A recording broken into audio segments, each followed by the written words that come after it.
आखिरी दिन जो था तो सत्यवान से कहा आज तक नहीं मांगा, एक बात मानती क्या, आज अपने साथ मुझे ले चल।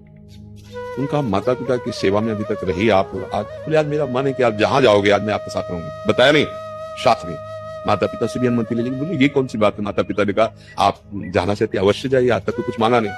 और निरंतर मंत्र चल रहा है, भगवत मंत्र, और अपने पति के साथ वो लकड़ी काटने के लिए चढ़े, उनका सर दर्द कर, उनका सर दर्द कर, उनका भगवान उतर आई, तुरंत वो समझ रही आई, गोद में सर शिवांक होंगे, सामने देखा भयंकर भैंसे पर सवार धर्मराज यमराज। वो देवी पवित्र ब्रह्मचर्य से रही, पति का वर्ण किया, इतने सामर्थ्य कि वो अव्यक्त स्वरूप धर्मराज को देख लिया।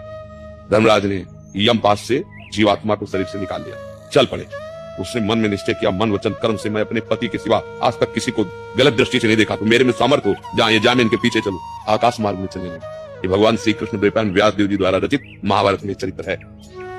पीछे मुड़कर देखा चूड़ी और नूपुरों की खनकार से, तो उनका देवी ये असंभव है, तुम हमारे साथ हमारे लोक में नहीं जा सकते क्योंकि मृत्यु लोक का शरीर है, और सत्यवान के सिवा तुम अगर कोई वरदान मांगो तो मैं दे दूंगा क्योंकि तुम पति से प्रेम करते हो, ये देख करके।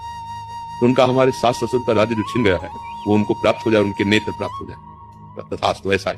फिर चले, फिर पीछे देखा है, उनका बेटी तुमसे कहा फिर भी मैं प्रसन्न हूं, एक वरदान और मांग लो।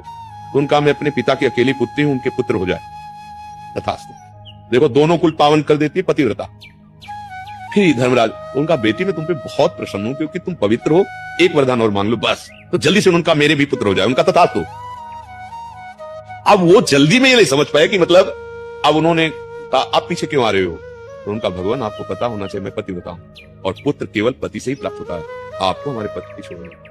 तो उनका धन्य है, धन्य, मेरी बुद्धि को भी टग लिया, मतलब आपके धर्म में इतनी सामर्थ्य, पातिव्रत धर्म में, जाओ बेटी।